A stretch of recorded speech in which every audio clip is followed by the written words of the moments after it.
Hi, hi,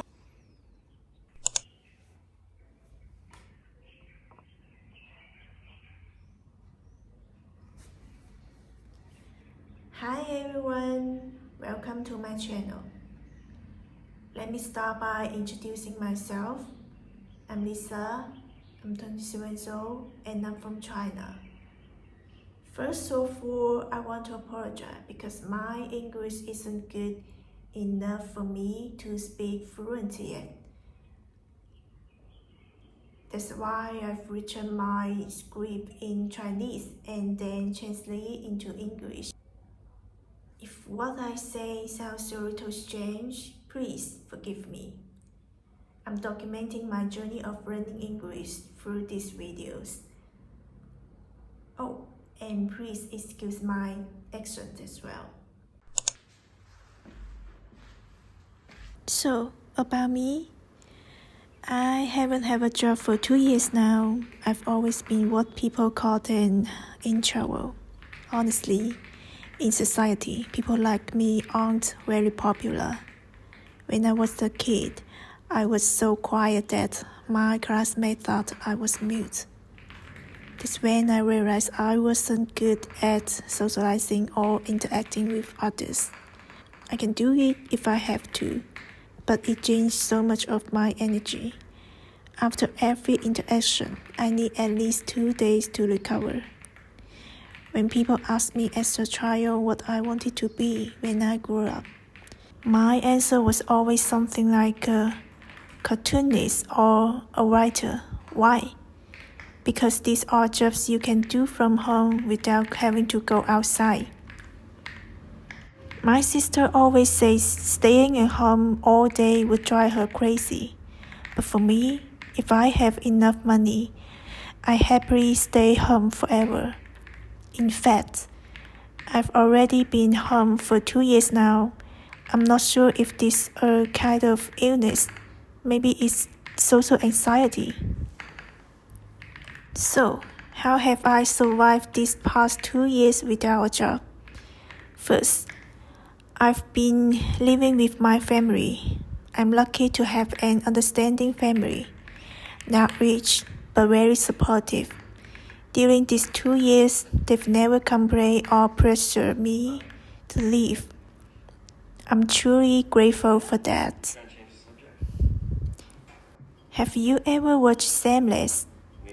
There's a character named Sheila who didn't leave her house for a whole year. When I first saw that, I was shocked. How could someone live like that? But now, I kind of understand. My situation isn't as extreme, and I'm definitely not as rich as her. I've often wondered what led me to this point. Maybe it's because I'm bad at socializing.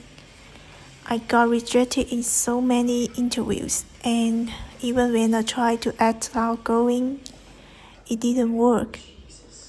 It made me doubt myself. But now I realize that pretending to be someone you're not is exhausting and counterproductive. People can tell when you're not being authentic. During the first year of not working, I spent most of my time doubting myself and trying to figure out who I really am. Looking back, I honestly can't remember much of what I did that year, but I do know I made a lot of good food and went on a few trips. And so, year 2 of not working arrived. This year, my family began encouraging me to find a job. But at the same time, I started to learn more about myself. For example, I've discovered that I only need 7 hours of sleep to feel full of energy. I want to do creative work. I don't want a traditional job. Yes, I've decided. I don't want to go back to a regular job, but that means I have to figure out how to support myself. The second reason I managed to survive is savings. Having some money saved up really helped me get through these 2 years. Living at home meant I didn't have to pay rent, which saved a lot. Sometimes I helped out around the house, but honestly, once you experience life without a job, it's easy to get addicted to it. Becoming a cartoonist isn't realistic because I've never learned how to draw. Learning to draw well takes years of practice and a lot of money, and my family couldn't afford that growing up. There is writing, so I've started working on that. I've even earned a little bit of money, though honestly, it's not much. Still, it's a start.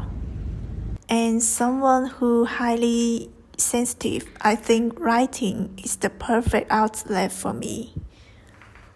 Maybe one day I'll go back to work, but for now I want to focus on becoming a novelist. I'm also working hard to improve my English, and I hope that one day I'll be able to communicate fluently in it. Thank you for watching my video and listening to my story.